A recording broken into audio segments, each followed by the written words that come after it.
footy fans, welcome to another episode of the Ultimate AFL show for season 2016. Now this episode is number 29 and it is a massive episode because later on I'm going to be looking at week 1 of the finals. 4 big matches played across Australia. They are all going to be absolutely sensational. So I'll be having a look at that very shortly. Of course, coming up at the start of this episode, I'll be looking back at the All-Australian Awards and having a look at the 2016 All-Australian team, which was announced on Thursday night. I've also got a review of the Whitten Legends Game, just a small review. Also going to have a look at the Women's All-Star match played on Saturday night between the Dogs and the D's. I'll give you my thoughts on women's football in that segment as well. And I'm also going to give you the winner of the NAB Rising Star for 2016. It's just been announced as I record this. So looking forward to announcing that winner and giving you my thoughts on that as well. So let's get straight into the show. We start with a review of the All-Australian Awards for 2016. So the 2016 All-Australian team was announced last Thursday night, and in my opinion, I can't really complain with the squad that they have announced. Of course, there is some players who are unlucky to miss out. It happens every year, but I think these players are a step above those players who didn't get in the side, and I think all these players deserve to be there. I think I just can't complain with this side. It's just my opinion. So I'll go through the side. I'll start with the back line. Dane Rampy from the Swans is there, as well as Alex Rance from Richmond and Jeremy McGovern from the West Coast Eagles. You then got in the half-back line, Heath Shaw from the Giants. You've got Daniel Talia from Adelaide, and then Corey Enright from Geelong. How impressive is that? Corey Enright, of course, he was going to retire last year, and yet he's come out this year and played on and got in the All-Australian team. Very, very, very exceptional from the Geelong superstar. You've then got in the centre Dan Handlebury from the Swans, as well as Josh Kennedy, who is also from the Swans, and then Rory Sloane on the wing. From the Crows, he was named as the vice-captain. You've then got in the half-forward line, Toby Green from the Giants, Lance Franklin from the Swans, and Cyril Rioli, Lance Franklin's best mate from Hawthorn there, rounding out the half-forward line. And then the full-forward line, you've got Eddie Betts, Josh Kennedy, the Coleman medalist for 2015 and 16, and Tom Lynch from the Suns. How impressive has he been this year? Of course, the Suns were one of about 5 teams who were disappointing this year, and he was able to make it in the squad. So that is fantastic from a Suns and Tom Lynch point of view. You've then got the followers. Max Gorm was named as the best ruckman for this year, rightly so. He has been very impressive for Melbourne. From Geelong, you've got Patrick Dangerfield, and then his mate from Geelong, Joel Selwood, rounds out the followers. Joel Selwood was named as the captain. And then on the bench, Marcus Bontempelli from the Dogs, Matthew Boyd from the Dogs, Luke Parker from the Swans, and Dustin Martin from the Tigers. So a very exceptional lineup. I can't complain with it, and I congratulate the All-Australian Committee for putting together such a successful and fantastic 2016 All-Australian side. Of course, those players unlucky to miss out. I speak of Lockie Neal, Sam Mitchell, Scott Pendlebury, Treloar. They were all unlucky to miss out.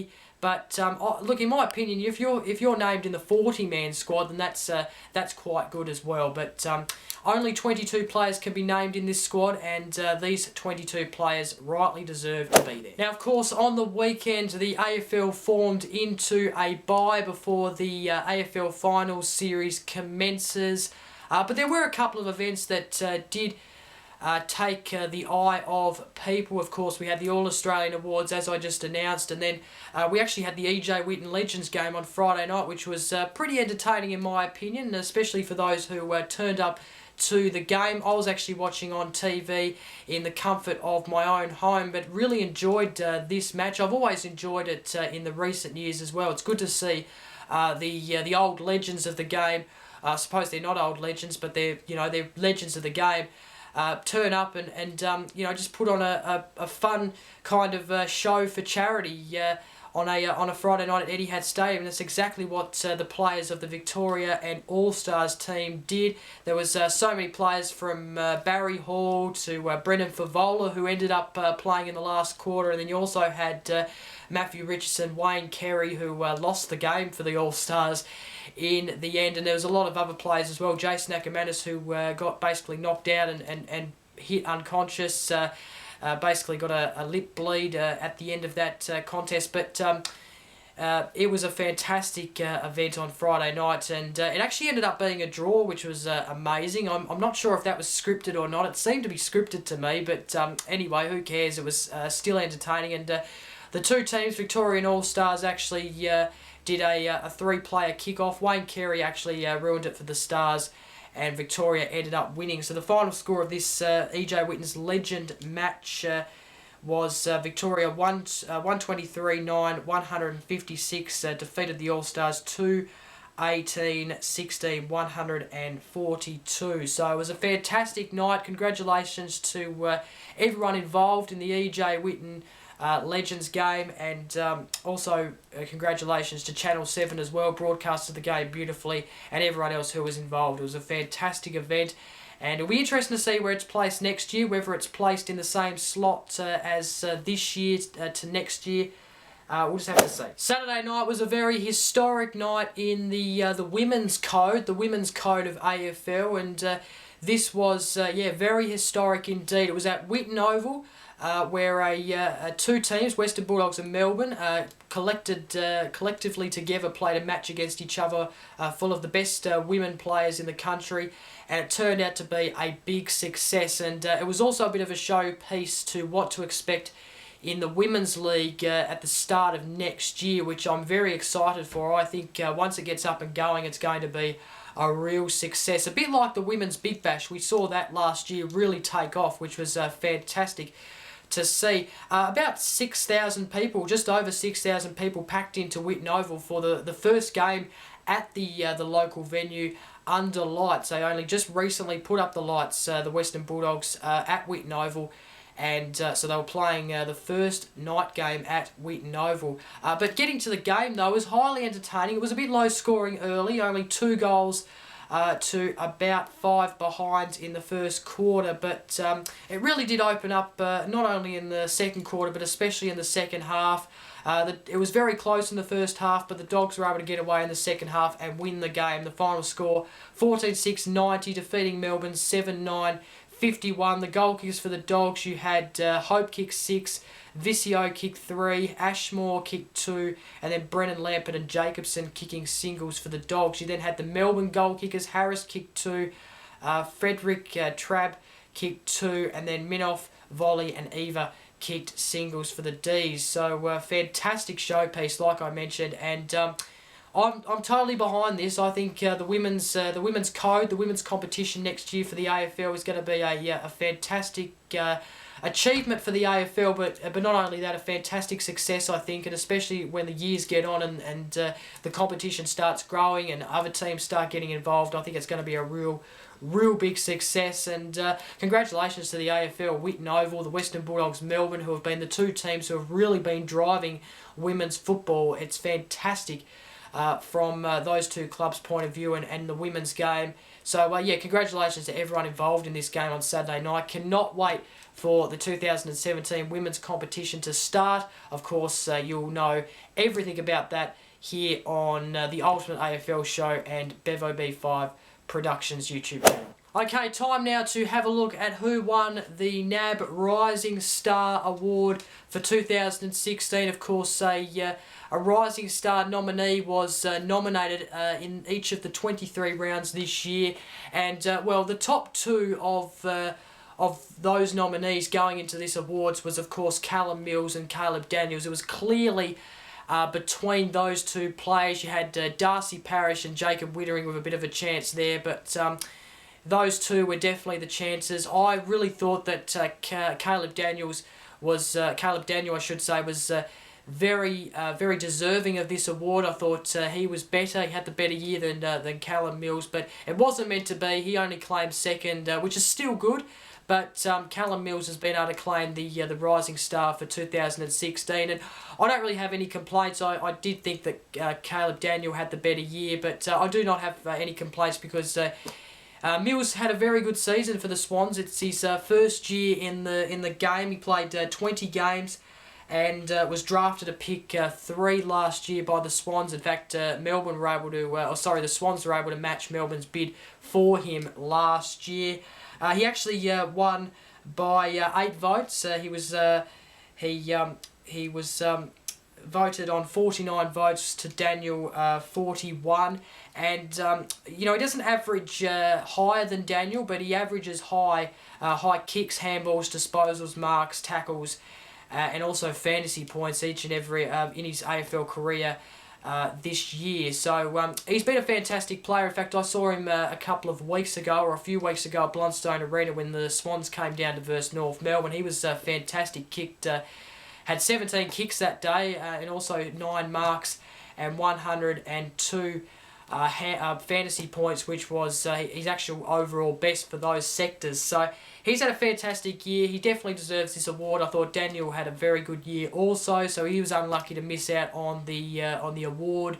But well done to Callum Mills. He was fantastic. Congratulations to him. Okay, time now to get into week 1 of the 2016 AFL Final Series. This is when it really starts to get very exciting, and it starts on Thursday night at 8:10 p.m. This is Thursday the 8th of September between the West Coast Eagles and the Western Bulldogs. This game played at Domain Stadium in Perth, and that is at 8:10 Australian Eastern Time, this game starting. It's going to be a very interesting game, this one. The Dogs won the last encounter in round 11, but that was at Etihad Stadium, and in fact we know that the Dogs played at this very stadium a couple of weeks ago and ended up losing that game and playing quite poorly against the Dockers. So it's a big game for the Dogs. Of course, they've had a big couple of weeks since that game, obviously trying to get their structures right, ready to play on that ground again. Of course, I felt like they got a bit lost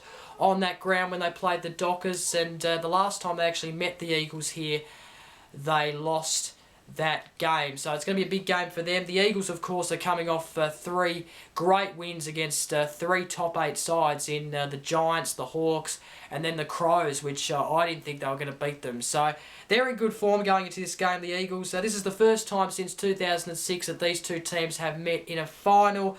West Coast have won 9 of the last 12 finals at Subiaco. 9 of the 12 finals, I should say, at Subiaco. And the Dogs have won 3 of the last 5 encounters between the Eagles. So it's going to be an interesting game, this one. Of course, the Eagles are going in very heavy favourites, but I wouldn't write the Dogs off. Of course, they're going to have a few players back. Wood, Stringer, who has got himself in form in the VFL, coming back into this side. You've then got some other players. Libba and McRae are speculating that they're going to come back into this side. Not sure if they'll provide an influence or not. They are good players, but coming off injuries, not sure about what's going to happen with that. Look, I'm going to tip the Dogs because I tip with my heart. Whether I think they can win or not, I really think they can. I think, we beat the Eagles. They beat the Eagles, the Dogs, the last time out. It is going to be tough at Domain Stadium, but I think they might beat the Eagles in a close one. I'm going to say 8 points. Of course, they have to stop Josh Kennedy. He's the big target for them. He always dominates the Dogs, especially at Domain Stadium. Only kicked 1 goal though in their last encounter, and it's going to be an interesting game, a big game. Looking forward to it. It's on Thursday night at Domain Stadium. Friday night, this is this game I'm so looking forward to. This one, it's between 2 of the rivals of the past few years. In fact, they've been rivals for a very long time now. It's the Cats and the Hawks at the MCG, 7:50 p.m, Friday the 9th of September. I can't wait for this one. In fact, I saw them play against each other in round 1 on Easter Monday. You might remember when I did the show the day after, actually, at the MCG, that episode that week of the Ultimate AFL show. You might remember I talked about it. Dangerfield was quite impressive in that game for his first Geelong game, and of course Geelong won that game, and they didn't win it convincingly. It was a pretty good game, but they did win it in fine fashion in the end. And I think this is going to be the same. I think Geelong are going to win this game. The Hawks, I wouldn't write them off after this game if they lose, because obviously last year they lost week 1 and then came back to win the grand final. So if they lose this one, it doesn't mean they're out, of course, because obviously they got the second chance, and we know what they did with that second chance last year. But it's going to be a cracker of a game, this one. Of course, the Hawks, we know in the last month or so, haven't been in the best of form leading into this finals. Whether that's going to be a playing factor in the finals, I'm not sure, because I still have that feeling that they might be able to ripe in the finals and play their best footy when it matters. And even though they've won a lot of close ones this year, the winning is the only thing that matters in these finals. You know, it doesn't matter how much you win by. Winning is the only thing that matters in this final. So if they were able to get through by 3 points or whatever in this game on Friday night, or any of their finals, and get through to the grand final, win that by about 3 points, that they won. That's all that matters. I think Geelong, though, are going to be too strong. I think they might win by, I'm going to say 15 points. It will be a close one, I reckon. It will be close all night. I don't reckon any side will dominate one another. I think it will be very close. Of course, Dangerfield and Selwood are going to be the pair that the Hawks need to stop on Friday night. Now, this game is one to really look forward to, and that is on Saturday. It is the Sydney Derby finals style at 3:20 p.m. at ANZ Stadium. It is the Sydney Swans and the GWS Giants. Looking forward to this game, I really am. This is going to be a bit of a history-making game as well, because this is of course the first time that these two teams have actually met in a final. So, of course, the Giants have never beaten the Swans at ANZ Stadium. However, the Giants beat the Swans the last time they met at Spotless Stadium. You might remember that game. That game was a twilight game on a Sunday. So, it's going to be a beauty game, this one. Patton and so forth have got in really good form. Of course, you saw that Green and Shaw made the All-Australian team last week, so they're in ripening form. They've got a good side, the Giants, and well, for the Swans, we know that they've got some stars in the making. Of course, Callum Mills, as I just said, won the Rising Star, and then you've got Hanbury, Kennedy, Franklin, of course. Tippett's returned as well. It is going to be a ripper game. I don't think this game will be one-sided at any point. I think the Swans will win. They'll win only just, I think, and the Giants will give a really good hot crack at this. And you know, if the Giants win this, then they're going to be in the grand final, I reckon. They're going to be in the grand final, I reckon, because, you know, I'm not sure where to place them at the moment, because, of course, they've played some very good football this year, and they've played some great football to get here.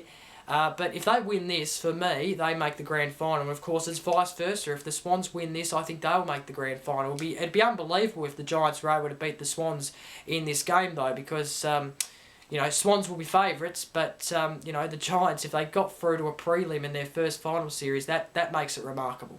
And then the last game of week 1 of the AFL final series is at Adelaide Oval on Saturday night, starting at 7:40 p.m. Australian Eastern Time. It's between the Crows and the Kangaroos. Of course, the last time these two teams met was at the Adelaide Oval earlier in the year, or mid-year, when we had those Thursday night games, and the Crows won that quite easy in the end. But they're going in strong favourites for this game. The Crown Bet favouritism is $118 to the Kangaroos $5, so they're going in easy favourites. I don't think they're going to win this. I think they'll win this game, but I don't think they're going to win this game as easy as people might think. I think, you know, the Crows are coming off a loss that probably wasn't expected, in my opinion. I didn't expect the Eagles to go over to the Adelaide Oval and beat them. And they played some poor footy in that game, the Crows. So they would have been fixing that up through the week or through the bye.